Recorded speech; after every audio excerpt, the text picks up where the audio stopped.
بسم اللہ الرحمن الرحیم۔ پیارے ناظرین محترم، السلام علیکم۔ آج کا ہمارا واقعہ ہے صبر کے پھل کا واقعہ۔ پرانے وقتوں کی بات ہے کہ اللہ کا ایک نیک بندہ کسی جنگل کی ایک بستی میں رہا کرتا تھا۔ اس کے پاس ایک گدھا، ایک مرغا اور ایک کتا تھا۔ مرغا اسے صبح نماز کے لیے جگاتا، گدھے پر وہ پانی اور دیگر ضروریات زندگی کی چیزیں لاد کر لاتا اور کتا اس کے گھر کی اور ساز و سامان کی رکھوالی کرتا۔ ایک دن مرغی کو لومڑی کھا گئی تو اس نیک شخص کے گھر والے اس نقصان پر بے حد پریشان ہوئے، پر اس نیک شخص نے صبر کیا اور کہا اللہ پاک جو کرتا ہے وہ بہتر کرتا ہے۔ پھر چند دن بعد بھیڑیے نے گدھے کو چیر پھاڑ ڈالا۔ اہل خانہ غمگین ہوئے، لیکن اس آدمی نے پھر یہی کہا کہ اللہ پاک جو کرتا ہے وہ بہتر کرتا ہے۔ پھر کچھ عرصے بعد کتا بیمار ہوا اور وہ مر گیا۔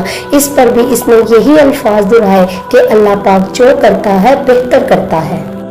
کچھ روز بعد ڈاکو نے جنگل کی اس بستی پر راتوں رات حملہ کر دیا۔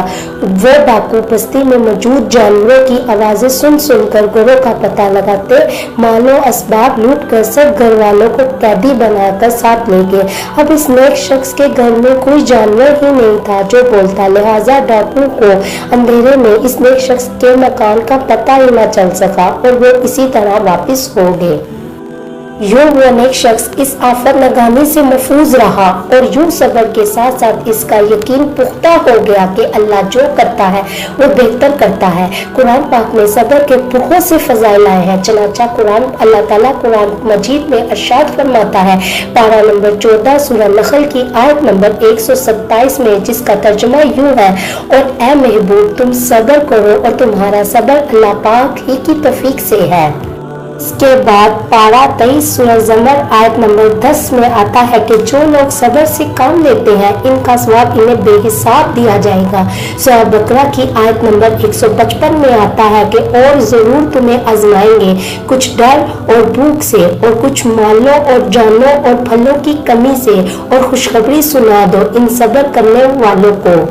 پیارے ناظرین محترم، آپ لوگوں کو یہ واقعہ پسند آیا ہوگا۔ اس مختصر واقعے کا اصل مقصد یہ ہے کہ آپ کو صبر کرنا چاہیے۔ بے شک اللہ تعالیٰ صبر کرنے والوں کو پسند فرماتا ہے۔ اگلی ویڈیو تک کے لیے اللہ حافظ۔